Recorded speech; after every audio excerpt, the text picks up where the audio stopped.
is Adley Novellis, and this summer I've had the honor of interning with the World Affairs Council of New Hampshire, a nonpartisan, membership-based nonprofit that seeks to keep all granite staters informed on global events.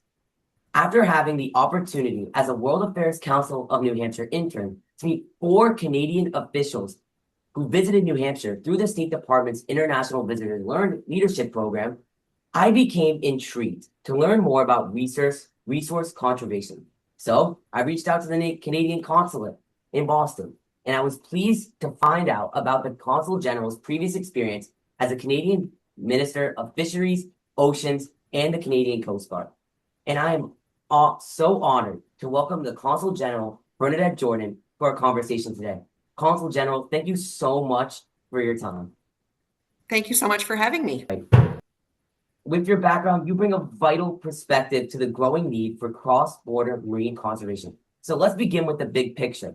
How does Canada view its environmental partnership with the United States, particularly in the context of ocean policy and fisheries management? What are the guiding principles behind this collaboration, and how has it evolved in recent years? Well, I think when we start to talk about, the Canada-US relationship with regards to sustainability in oceans, in ocean sector ecosystems, we have to look at the geography of Canada and the United States, and of course the long-term stewardship and history we have with Indigenous peoples. Canada and the U.S. share the largest border in the world, 5,500 miles, and 43% of that is actually water. So there's lots of different, lakes, rivers, ocean, and because of that, we have to recognize that we need to work together in terms of conservation, in terms of shared knowledge, in terms of making sure that we're doing everything we possibly can to continue to have the wonderful species that we do that cross the borders regularly, that's existence rely on crossing borders. They don't understand there's a border. So we need to make sure that we work together so that those species continue to thrive and survive. Thank you so much. Joint marine conservation between Canada and the United States is now more important than ever. What shared challenges, such as declining fish stocks, ocean acidification, and habitat degradation, are driving deeper cooperation between our two countries? And how do these issues affect not just ecosystems, but also the livelihoods of coastal communities on both sides of the border? Yeah, I think that, thank you so much, first of all, for recognizing the economy that's derived from the ocean, because it's about so much more than conservation. Conservation allows us to grow our rural coastal communities that have been so reliant on fisheries, particularly for generations. And so in order to continue to have that fiber of our communities, which is so grounded in fisheries, we need to continue to work together to conserve species. And we've seen so many changes over the past number of years. Of course, warming waters is one of them, and the impacts that's having. I come from a rural coastal community myself. I grew up in one. I actually got into politics because of oceans and seeing the changes that have been happening over the years in oceans. And we could just have to point to, the one that everybody knows is lobster, and the warming waters that we're seeing, and the changes that's making to the industry in terms of the way that lobsters are moving, the unpredictability now we have in fishing seasons that we haven't seen in the past. So we need to continue to have that shared knowledge of what's happening, to work together with our counterparts. Particularly, I'm going to speak from the New England, Atlantic Canada perspective, because that, of course, that's what I know the best. But also because, we have so much shared interests, whether it's protecting species, whether it's, what's happening with our waters, how we can best support each other, how we can best work together. And I have to say, that a lot of the measures that have been put in place in order to work together is driven by industry. And so, to thank the fishing community for always putting, because they know that we need to do everything we can to protect them so that they have a long-term livelihood for their families in the future. So I think that, working across the border, The Canada-U.S. relationship with regards to stewardship of our waterways is critical.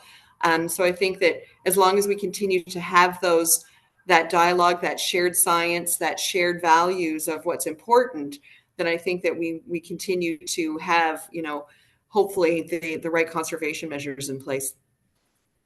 Thank you, Consul General. I know that ocean warming is really affecting our neighbor Maine. But let's pivot. In recent years, both Canada and the US have faced huge pressure to modernize their fisheries management systems. What collaborative efforts are underway to ensure sustainable fish stocks and protect marine biodiversity, especially in the Atlantic? Yeah, and as I mentioned, of course, we've seen the changes that climate change has brought with regards to the warming waters. One issue of particular concern, of course, in New England, in Canada and the U.S. both, is the North Atlantic right whales and their declining population, and how important it is to conserve that species. And working together, we're seeing a lot of work between our two countries with regards to measures that are put in place to protect the North Atlantic right whales, and those are coming not only from science and government, those are coming from industry as well. As I mentioned, I think that fishers particularly have really had to step up and make changes. And whether that is, for example, in Canada, we have dynamic closures, which means that if a whale is spotted, everything shuts down. There's no fishing in that area. They can't. And the fishers have honored that and have supported it in terms of, and it's hard for them because of course it's their livelihood that is impacted. They've also been doing things like testing new gear and working with the Americans in terms of modifying gear so that it's like quick release ropes, it's easy break rope. Those are the kinds of measures that are going to be critical in the future. We're seeing a lot of whale entanglements in ghost gear, which is the gear that is left in the ocean that we need to get out of there. So there's lots of different things that there's a lot of collaboration on in terms of our science, in terms of where the whales are. And of course, North Atlantic right whales were not traditionally coming into our waters, but because of, once again, because of the warming waters, they're chasing their food source. So that is what is causing the challenges that we're facing that we haven't had to face before. And being able to pivot and being able to work together is what is going to hopefully save this species, but also make sure that we are sustaining our coastal communities as well. Thank you. Let's build upon your point about scientific research. Scientific research and data sharing are essential to understanding and protecting our oceans. So how are the US and Canada aligning their marine science efforts? Are there joint monitoring programs, shared technologies, or cross-border research initiatives that help track ecosystem health and climate impacts? Yeah, that's actually, that's a great question because it's such an important part of what we do in Canada and the United States. The Canadian Department of Fisheries and Oceans, or DFO, works very closely with NOAA in the U.S. to do surveillance, monitoring. They do a lot of joint research. They collaborate together in different places, whether it's Woods Hole Oceanographic and the Bedford Institute of Oceanography in Halifax. They share their science with the aquarium here, who does a lot of whale research here in Massachusetts. There's constant collaboration across the border because I think realistically, we all want the same thing. We all want to see our communities thrive. We all want to see our species, not just conserve our species, but grow them. I think, growing species to abundance so that we continue to have a wild fishery is extremely important. And the way that we're going to be able to do that is if we work together. We have to collaborate because, as I said earlier, fish don't know there's a border. They travel. So it's important to both countries to make sure that we have these agreements, this shared knowledge, these shared surveillance, this working together in order to make sure that we do sustain our fisheries into the future. Let's move a little bit back to talk about ghost gear. I know you mentioned that ghost gear is causing significant effects on the economy. Could you elaborate on any joint collaboration between the US and Canada to remove ghost gear and keep these fishery economies running? I can speak to the Canadian aspect on ghost gear because we've actually set up a ghost gear fund in Canada back in 2020, I believe it was, that off-season fishing boats actually went out and collected ghost gear and brought it in. It was actually in a circular economy. It was then like rope particularly is a challenge because you just don't want to bring it out of the ocean and then put it in landfill. So it was actually sold to companies that made things out of the rope. So it was a great program.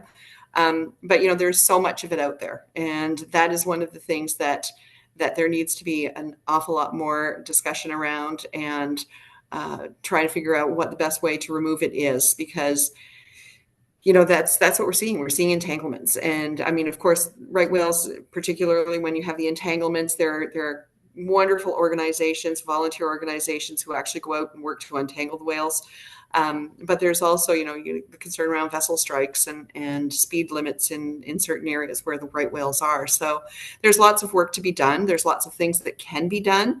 But I think, like I said, I think we have to do it together. Now, let's move on to the Canadian Coast Guard. I know it's one of a good field of your expertise. It has a long-standing relationship with the United States Coast Guard, especially in areas like maritime safety and environmental protection. Could you speak to how this partnership has evolved to meet today's challenges? Well, first of all, I have to say, I have so much respect for members of our Coast Guard, both countries. As Minister of the Coast Guard, it was one of my favorite things to do was go out in Coast Guard vessels and see the critically important work that they do. And of course, because our countries are so close, sometimes, we rely on each other.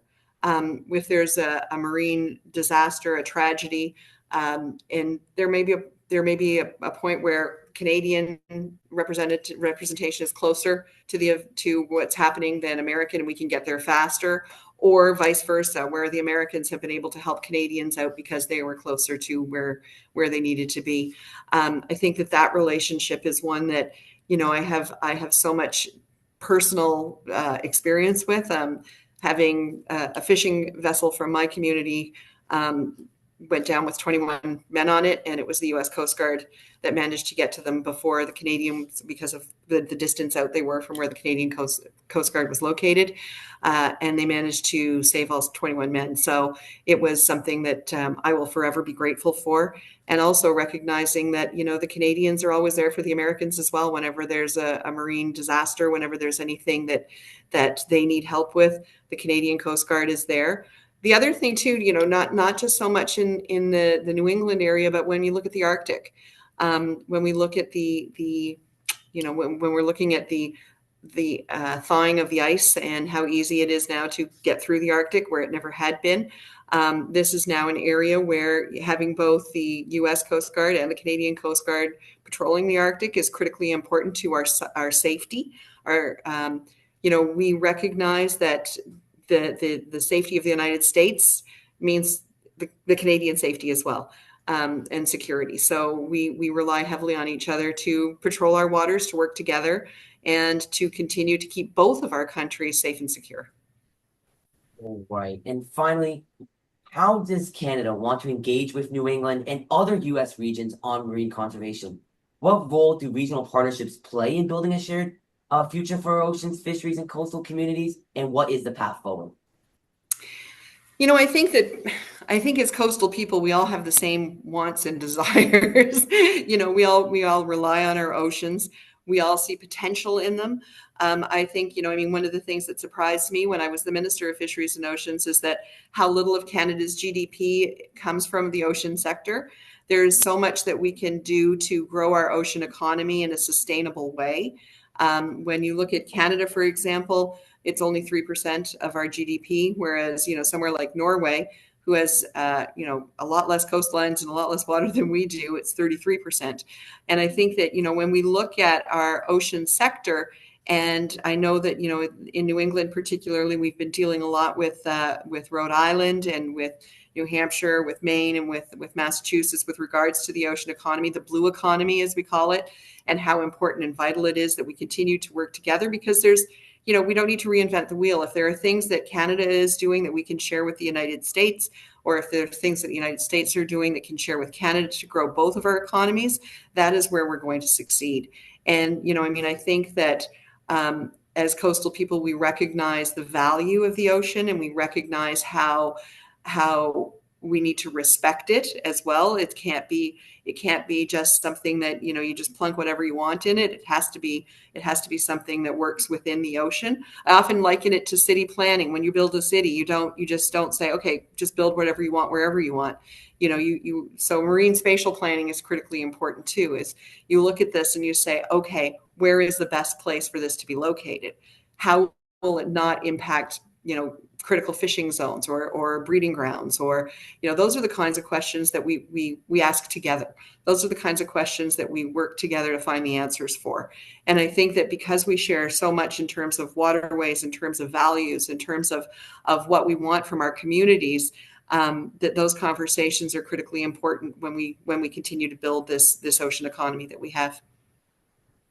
Well, Consul General, thank you so much for your time and your insights. I know if there's one thing our audience will take away from this is that fish don't know they're crossing a border and how important the blue economy is. I'd also like to thank our audience. And once again, thank you so much, Consul General, for your collaboration with the World Affairs Council of New Hampshire.